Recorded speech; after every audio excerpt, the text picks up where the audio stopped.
Mateus capítulo 1.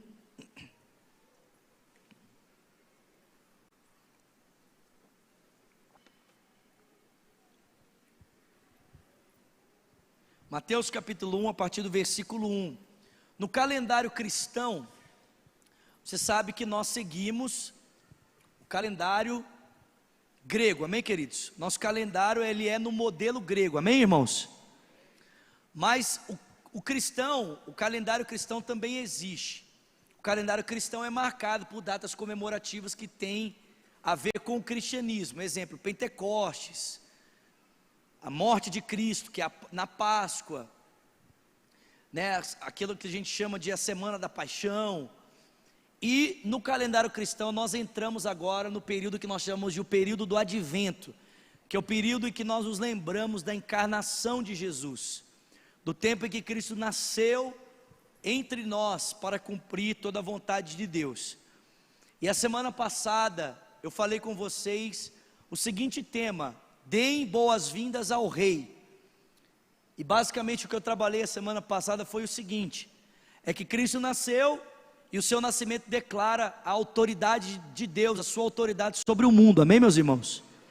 E uma vez que Cristo é autoridade sobre o mundo, então nós precisamos nos sujeitar a Ele, precisamos nos render a Ele, viver para o louvor, para a glória do seu nome, para fazer a sua vontade. Mas existe um impedimento a isso. Qual é o impedimento? É a autonomia, é a nossa vontade de que o nosso desejo, o nosso querer, a nossa vontade seja feita. Então muitas vezes, assim como Herodes, nós pretendemos, a gente deseja às vezes assassinar a voz do Cristo, para que a nossa vontade seja feita, ao invés de permitir que Ele seja Senhor e se submeter à sua vontade. Vocês estão comigo aqui, gente? E eu disse que a solução para esse conflito da autonomia da vontade da nossa vontade contra a vontade de Deus, ele é vencido quando nós nos sujeitamos ao Espírito Santo, quando nós nos sujeitamos à vontade de Deus por meio da obra do seu Espírito. Eu até terminei o culto aqui brincando, né, que a gente canta aquela canção: para que entre o Rei Jesus, o Rei da Glória. Só que a gente esquece que quando a gente canta para que um rei entre, um outro rei tem que sair do trono. Que para que uma autoridade assuma o trono da nossa vida, uma outra tem que sair. E quem é essa outra? É você. Dá glória a Deus aí. Para Cristo ser a única autoridade na sua vida, você precisa perder, amém, meu irmão? Você precisa ser derrotado. Irmãos, essa é a lógica do reino de Deus. Quem quiser ganhar a sua vida, perde. Mas quem perder a vida, ganha. Quem toma a cruz e segue Cristo, encontra vida eterna. E quem insiste em servir a si mesmo e a sua vontade, experimenta a condenação. Hoje eu quero falar com você sobre o seguinte tema: preparem o caminho para o Rei. Diga glória a Deus. Preparem o caminho para o Rei. Mateus capítulo 1, verso 1 diz: esta é a lista dos antepassados de Jesus Cristo, descendente de Davi, que também era descendente de Abraão. Olha, Abraão foi o pai do Isaac, o Isaac foi o pai de Jacó, e o Jacó foi o pai de Judá e dos seus irmãos. Judá foi o pai de Pérez e Zerá, e a mãe deles foi Tamar. Pérez foi o pai de Esrom, que foi o pai de Arão. Arão foi o pai de Aminadab, que foi o pai de Naasson, que foi o pai de Salmão. Salmão foi o pai de Boaz, e a mãe de Boaz foi Raabe. Boaz foi o pai de Obed, e a mãe de Obed foi Ruth. Obed foi o pai de Jessé, que foi o pai do rei Davi.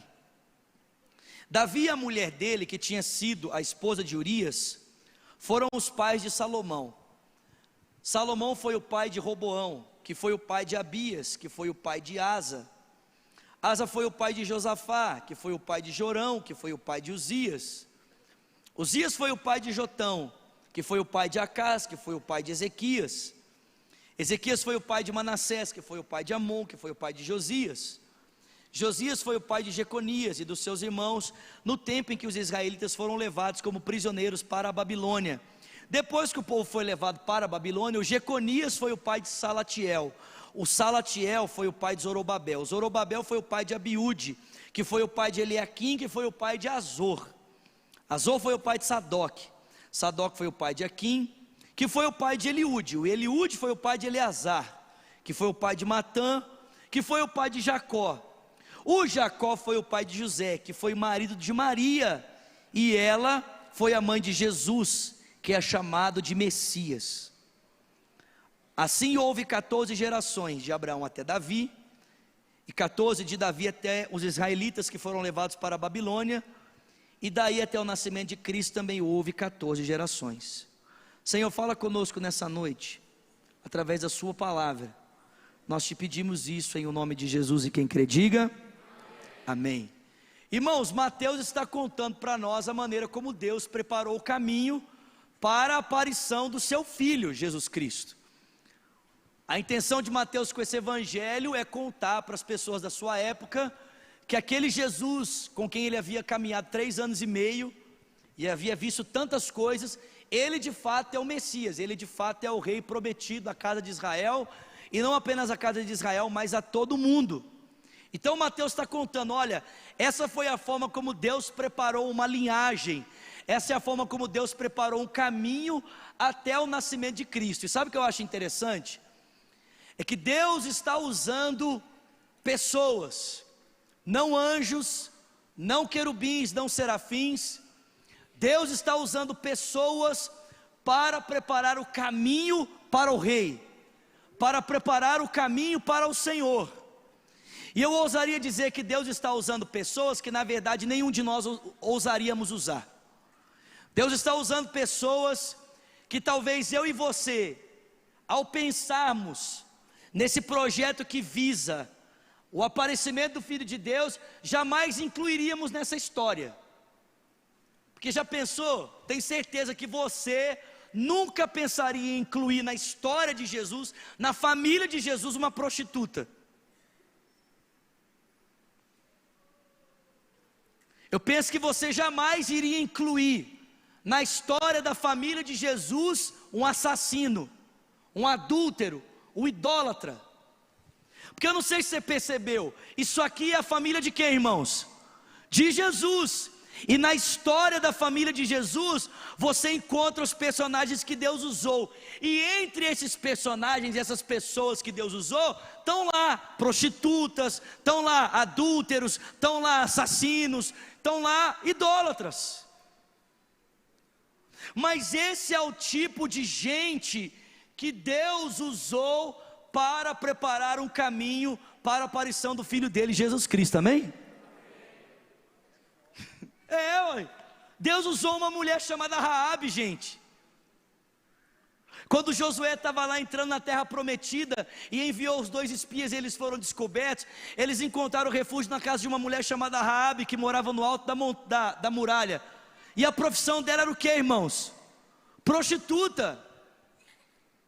Você já parou para pensar que um dia o projeto de Deus ia passar pela zona do meretrício de Jericó? E o Abraão?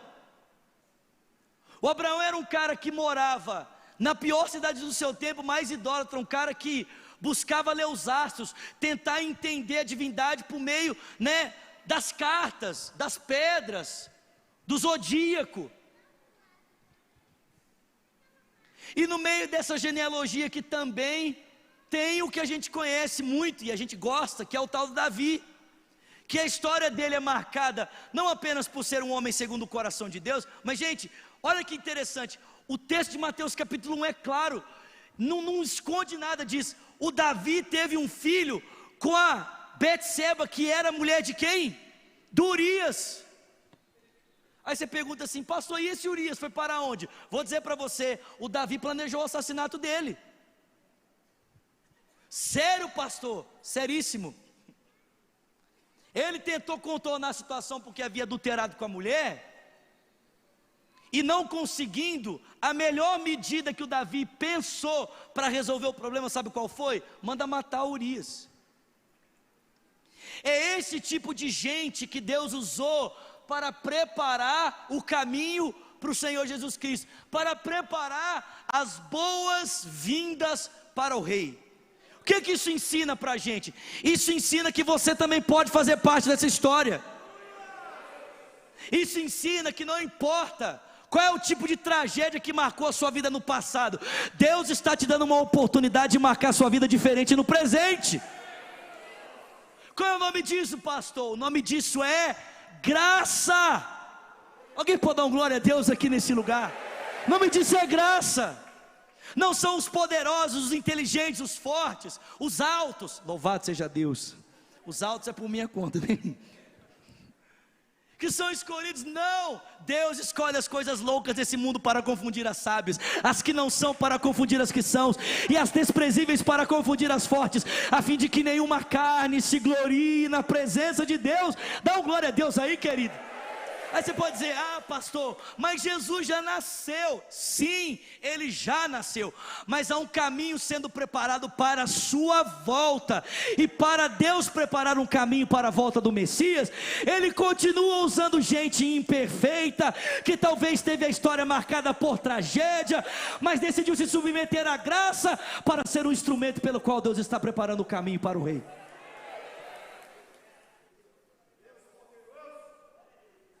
Gente, é isso.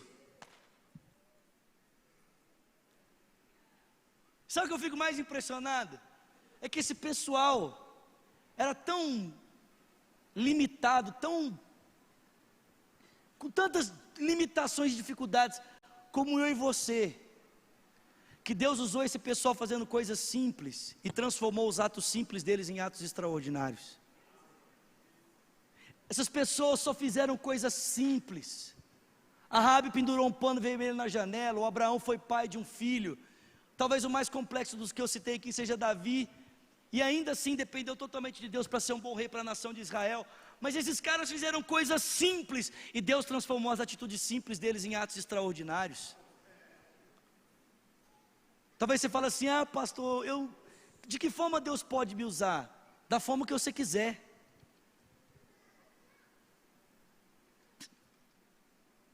Vou repetir: de que forma Deus pode me usar? Da forma que você quiser. Você quer ser usado por Deus sendo um administrador? Você pode. Você quer ser usado por Deus sendo um advogado? Você pode. Você quer ser usado por Deus sendo um pastor? Você pode. Você quer ser usado por Deus sendo um jogador de futebol? Você pode. Você quer ser usado por Deus dando água para alguém? Você pode. Sabe o que você não pode? Você só não pode escolher não ser usado. Deixa eu dizer uma coisa para você: o evangelho sempre é eficiente, sabia disso? O evangelho só não é eficiente em uma situação: quando ele não é pregado. O evangelho só não tem eficácia sobre a vida de alguém quando a gente negligencia o anúncio, a pregação do evangelho. Meu irmão, eu não sei qual é o talento, o instrumento, a ferramenta que Deus entregou na sua mão. Eu não sei se você tem na sua mão um cajado ou uma rede, mas posso dizer uma coisa para você: a Bíblia me ensina que não importa qual instrumento você tenha na sua mão, Deus usa desde quem tem um cajado até uma rede na mão. Desde quem tem um cajado até quem tem uma rede. Alguém pode dar glória a Deus?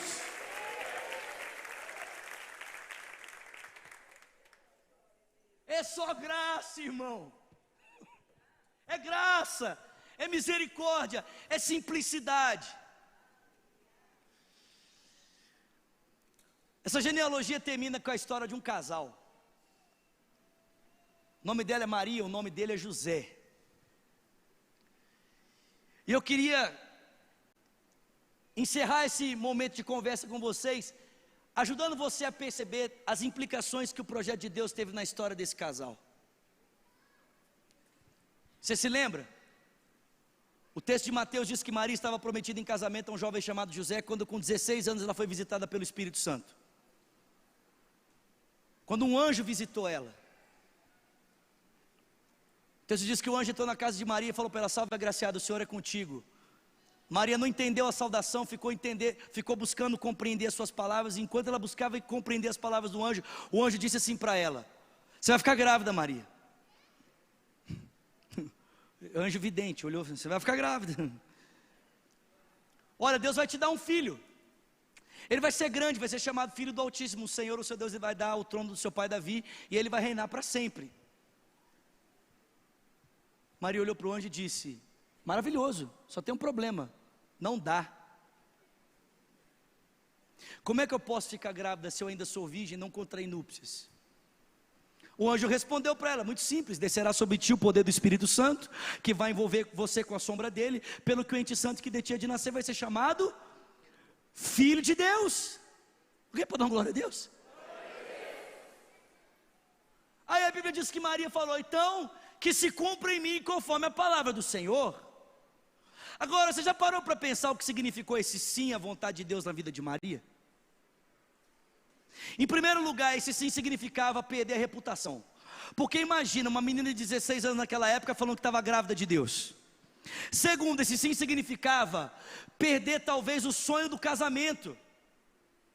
Porque o texto bíblico é muito claro. Presta atenção aqui em mim, esquece a chuva, já está chovendo mesmo. Olha aqui. Eu fico impressionando a pessoa assim: nossa, está chovendo. Está chovendo. Está chovendo faz dias em Belo Horizonte, meu filho. Já tem... Nossa, está chovendo. Não, sério? É óbvio que está chovendo. Está chovendo faz 3 semanas. Presta atenção aqui. Ô gente, me ajuda aí, né? Pelo amor de Deus.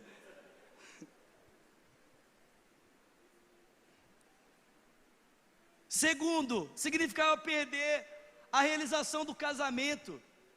Ô gente, quando José ficou sabendo que Maria estava grávida do Espírito Santo, a Bíblia diz que ele desejou anular o casamento secretamente e fugir. Até eu ia fugir. Imagina a Virgínia, 6 meses antes do casamento, chega: amor, estou grávida de Deus. Tchau, querida. Grávida de Deus aqui, ó, banana para você. Vamos ver as fiadas. Quantos acreditariam? Quem está noivo aqui? Noivo, cadê os noivos? Você acreditaria, santo varão? Aquele momento que você coloca um casal à prova. E por último, irmãos, a vida dela estava correndo risco. Se Maria não pudesse provar que a sua gravidez era de origem divina, ela ia ser apedrejada em praça pública, considerada como uma mulher adúltera. Mas querido, não importava se o projeto de Deus custava a reputação, não importava se o projeto de Deus custava o sonho pessoal, não importava se o projeto de Deus ia custar a vida dela. Maria disse: eu estou mais interessada em viver o que Deus tem do que aquilo que eu quero. Não, eu vou repetir isso aqui para ver se você dá uma glória a Deus e me ajuda a pregar essa noite. A Maria estava mais interessada em viver aquilo que Deus tinha do que aquilo que ela queria. Eu pergunto para você: você está mais interessado em viver o que Deus tem ou o que você quer? Vai custar a sua vida, hein? Vai custar os seus sonhos pessoais, vai custar a sua reputação. Meu irmão, não interessa. É melhor viver a vontade de Deus. O que o olho não viu, o ouvido não ouviu, e o que jamais penetrou no coração humano, são as coisas que Deus tem preparado para aqueles que o amam. Alguém pode dizer um glória a Deus?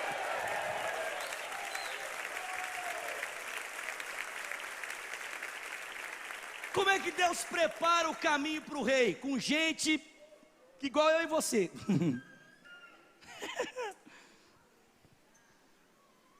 Que fez coisas simples, Deus transformou em coisas extraordinárias. Com gente que decidiu viver a vontade de Deus, custe que custar. Pode custar meu sonho pessoal, pode custar minha reputação, pode custar minha vida. Eu quero fazer a vontade de Deus. Mas irmãos, escute isso aqui. Deus nunca vai pedir para você fazer algo que te custe, sem que Ele te recompense. Nossa gente, pelo amor de Deus. Eu vou parar de pregar. Boa noite, irmãos, pode ir embora, tchau para vocês. Pelo amor de Deus, você pode se alegrar comigo aqui essa noite? Nunca, quando Deus te pedir algo que te custe, Deus nunca vai deixar você de mão vazia mesmo. Ai pastor, isso é heresia. Não é não. E o tal do galardão serve para quê? Irmãos, Deus não tem problema em recompensar os seus filhos. Você pode dar uma glória a Deus por isso? Jesus morreu, se entregou, sofreu, mas a Bíblia diz que Ele viu o fruto do penoso trabalho da sua alma e Ele ficou feliz. Irmão, o problema não é você buscar a felicidade, é você buscar a felicidade do jeito errado. Irmãos, Deus quer que você seja feliz. mas existe um caminho para isso. Deus não tem problema em te dar um nome conhecido, sabia disso? Ele só tem problema quando a gente decide buscar esse nome pelos caminhos que não são dele. Quando a gente quer a felicidade à custa de qualquer coisa, até à custa do nosso relacionamento com ele, meus irmãos.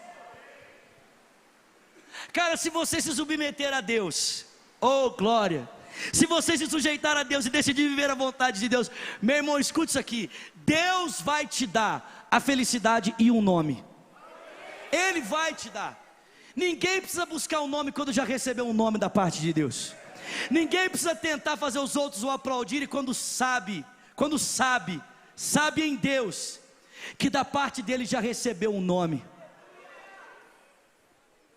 Há recompensas. Primeira recompensa, que Deus deu para esse casal maravilhoso chamado José e Maria, que lá na glória nós vamos beijar eles, amém, queridos? Quantos vão querer beijar José e Maria lá na glória? Quantos vão querer chegar para Maria e falar assim: Maria, muito obrigado, minha filha, você foi demais? Quantos vão querer dizer isso para ela?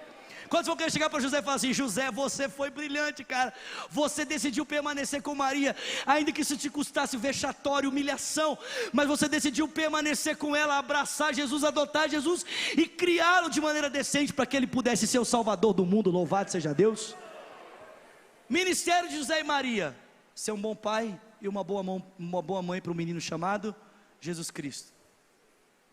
Primeira recompensa, nunca vai faltar direção de Deus.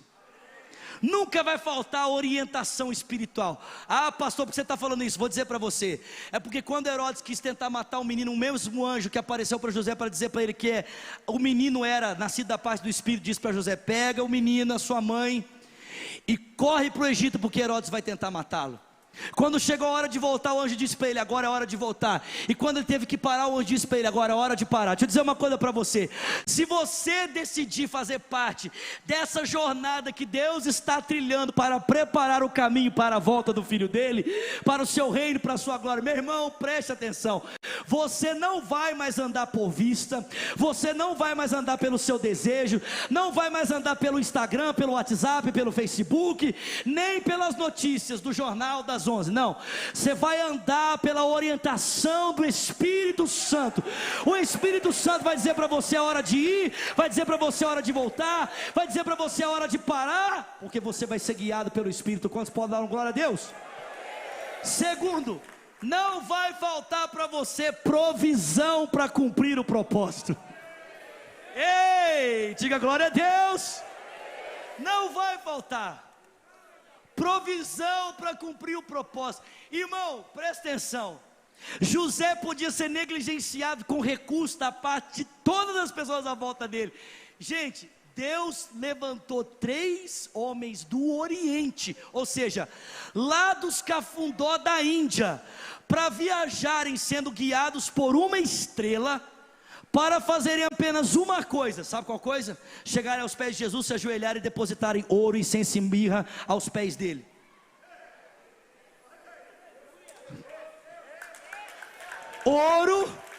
Ouro, incenso e mirra. Para nós, mirra e incenso é tão insignificante, mas naquela época, meu filho, isso valia muito dinheiro. E foi esse dinheiro que foi depositado aos pés de Jesus, que José pôde usar para sustentar a ele e a sua família no tempo que ele permaneceu no Egito. Não vai faltar provisão para cumprir o propósito. Para onde você tem que ir? O que é que você tem que fazer? Deus mandou você abrir uma empresa? Deus mandou você se tornar um advogado? Deus mandou você virar médico? Meu filho, deixa eu dizer uma coisa para você: da onde você menos imagina, o recurso vai brotar. De onde você menos imagina, Deus vai enviar o sustento necessário para que você cumpra a missão, amém?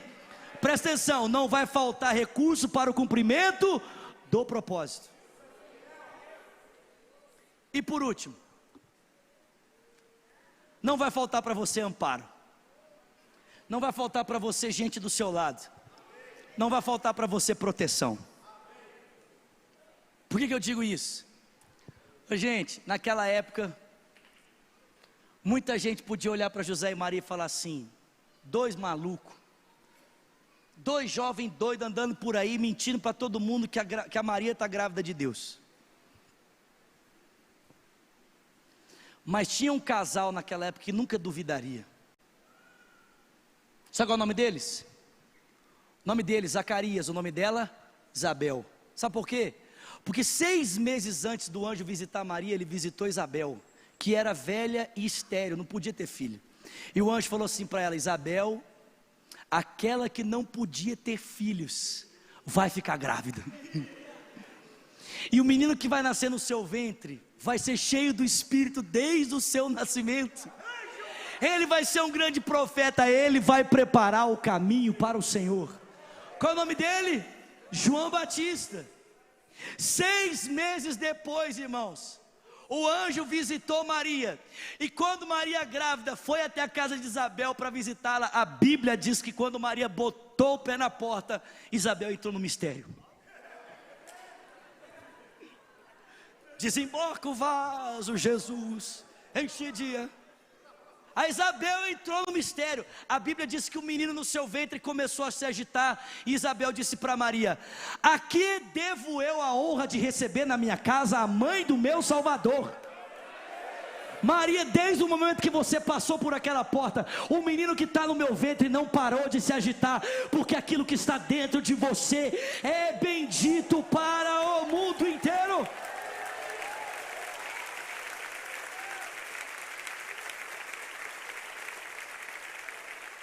Quem é que cuidou de Maria nos seus exames? Quem é que acompanhou ela durante a gestação? Quem é que esteve com ela no nascimento do menino? Quem? Isabel. Meu irmão, muita gente vai olhar para você e falar assim: é doido, é maluco, é pirado. Ah, meu irmão, mas os loucos que como você decidiram viver a loucura de Deus, vão olhar para você e falar assim: não desiste não, Deus está contigo. Não para não, Deus está do seu lado. Continua, persevera, Deus está com você. Tem alguém comigo aqui essa noite? Meu irmão, tem gente que vai ligar para você de madrugada, você nem conhece, do outro lado do mundo, fala assim: meu filho, eu não sei quem você é, não sei onde você mora, mas Deus me acordou essa madrugada me dando o seu número e mandando te ligar para te dizer: não desista, porque Ele está com você, Ele está do seu lado, Ele está orientando, guiando você. Alguém crê nisso aqui? Não vai faltar para você amparo, não vai faltar direção, não vai faltar provisão e não vai faltar amparo. O Mateus está dizendo: foi assim que Deus preparou o caminho para o Messias, foi assim que Deus preparou o caminho para o rei. Para que entre o rei Jesus, o rei da glória. Como é que Deus preparou o caminho para a chegada do rei? Com pecadores, com gente falha, com a vida marcada com um monte de sujeira, que foram alcançados pela graça e entraram no projeto de Deus, com gente que não sabia fazer muita coisa, mas fez coisas simples e Deus transformou em coisas extraordinárias, com gente que decidiu colocar à prova os seus projetos pessoais para viver a vontade de Deus, correndo o risco de perder a reputação, sua vida, seus sonhos pessoais, mas decidiram abraçar a vontade de Deus, com gente que no meio daquela confusão toda foi amparado com direção espiritual, com gente que foi amparado com provisão celestial, com gente que foi amparado com pessoas que estão na mesma jornada de preparar o caminho para a volta do Senhor. Tenho uma boa notícia para você: o rei está voltando, o rei está voltando, a trombeta está soando, o meu nome a chamar. Os mais novos estão assim. Então vamos cantar o que você conhece. O céu começa a se abrir e toda... Vamos lá. Cristo, Rei dos Reis, veio nos buscar. Leva-nos em suas mãos pelas portas da cidade. Tem alguém comigo aqui essa noite? Tem alguém aqui? Tem alguém? Na nova Jerusalém, tua noiva vai entrar. Já devia devia ter ficado de pé, já devia estar com as mãos levantadas, já devia, vamos lá. O céu começa a se abrir, toda a terra se dobrou a ti. Cante Cristo, cante, Cristo, Rei dos Reis, nos buscar e leva-nos em suas mãos pelas portas da cidade. Na Nova Jerusalém, diga igreja, na Nova Jerusalém, tua noiva vai. Cantando juntos, vai. Cantando, santo,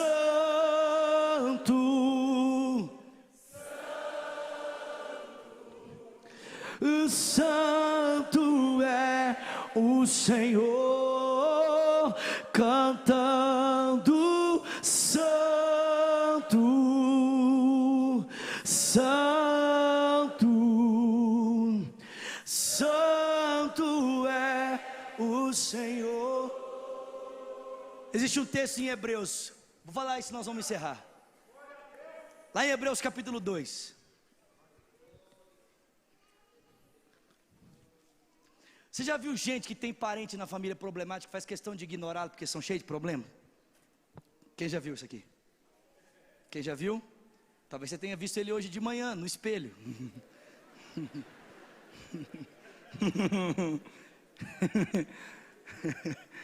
Mas você já percebeu isso? Que normalmente quando nós temos um parente problemático, o que a gente faz? Aliás, irmãos, eu descobri ontem que eu vou ser tio. Olha que maravilha. Meu irmão e a esposa dele estão grávidos. Você pode dar glória a Deus por isso? Minha mamãe vai ser vovó. Deus é bom. E eu vou ser tio. Agora pai, a Virgínia falou que só daqui 2 anos. Então vamos. Boa, Arlene, boa. A Arlene falou assim: vai preparando o caminho, aleluia. Mas normalmente a gente tende a evitar parentes que dão trabalho, sim ou não? Mas meu irmão, eu não sei qual tipo de parente você é para Jesus, mas você é um parente para Jesus que dá muito trabalho.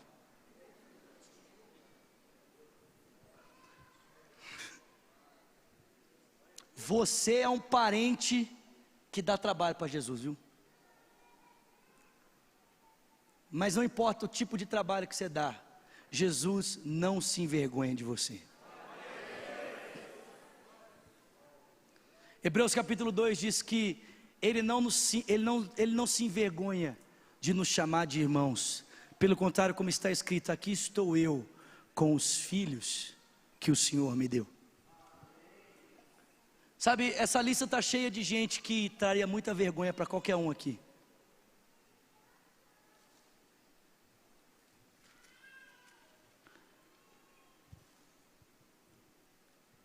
A quem foi a sua avó? Então, a minha avó? Vamos mudar de assunto? Não, quem foi a sua avó? Minha avó era lá de Jericó. Aí o que sua avó fazia lá em Jericó? Então, minha avó trabalhava nas muralhas, na construção. Não era bem na construção. O que é seu tio? Meu tio foi o Davi. Qual Davi? Aquele que era o homem segundo o coração de Deus? Mas já foi aquele que também. Talvez seja assim que muitos de nós agiríamos, envergonhados dos fracassos dos nossos antepassados, envergonhados dos fracassos talvez dos nossos pais, talvez pensando em eliminá-los da história. Talvez a melhor coisa que eu poderia fazer na minha história é eliminar os meus antepassados, que aí eu poderia ter uma história mais feliz. Mas não é isso que Jesus faz. Pelo contrário, Jesus faz questão de dizer: o Davi, o adulto, faz parte da minha história. Ele preparou o meu caminho. A Raabe, a prostituta, também preparou o meu caminho. O Abraão também, o idólatra, também preparou o meu caminho. E tem outros aqui, irmãos, muito piores. Manassés matou os próprios filhos, também preparou o caminho. Ele não se envergonha de chamá-los de irmãos. Ele não tem vergonha de você. Talvez você tenha vergonha de você. Talvez você tenha vergonha da sua história. Talvez você tenha vergonha do seu passado. Talvez você tenha vergonha de dizer as coisas que você fez. Mas sabe de uma coisa? Jesus não se envergonha de você. E sabe como Ele te chama? Ele te chama de meu irmão. Ele não apresenta você para as pessoas dizendo assim: essa aqui era fulana de tal. Não, Ele apresenta você dizendo assim: esse aqui é meu irmão. Aquela ali, minha irmã. Irmãos, que mérito honroso para nós, diante do Deus o Pai, podemos ser chamados de seus filhos e irmãos de Jesus. Feche seus olhos. Preparem o caminho para o Rei. É graça, é simplicidade, é querer fazer mais a vontade de Deus do que a sua própria vontade, é receber como recompensa direção, provisão e amparo. Senhor, nesse tempo do advento em que nós estamos nos lembrando da trajetória do teu filho entre nós, em que o rei nasceu como um menino frágil, de uma manjedoura, em que, como dizia Lutero, no balbuciar daquela pequena criança, Deus estava sustentando todo o universo. Pai, nós nos lembramos que nós estamos aqui para nos render a Ele, nos sujeitarmos a Ele. Nos lembramos que nós estamos aqui para cooperar com o seu reino, com a sua vontade. Faz em nós a tua vontade, Pai. Venha o teu reino.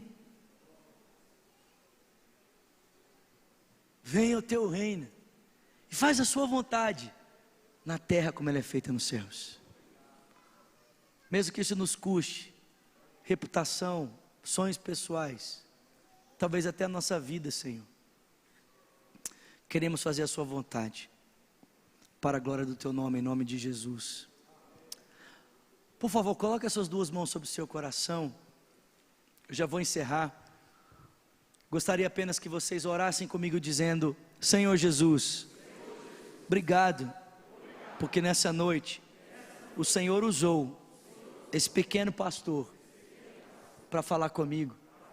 Diga: nessa noite eu aprendi algo tão importante, que o Senhor me recebe, que o Senhor me ama, que não importa a minha história, ainda assim o Senhor morreu por mim. Diga: Jesus, eu te entrego a minha vida, faz a sua vontade. Diga: eu reconheço que tu és o único Senhor e Salvador. Ore também dizendo: e eu, Jesus, que um dia andei nos teus caminhos, mas eu me desviei. Diga: hoje, arrependido eu volto, na certeza de que o Senhor me recebe. Amém.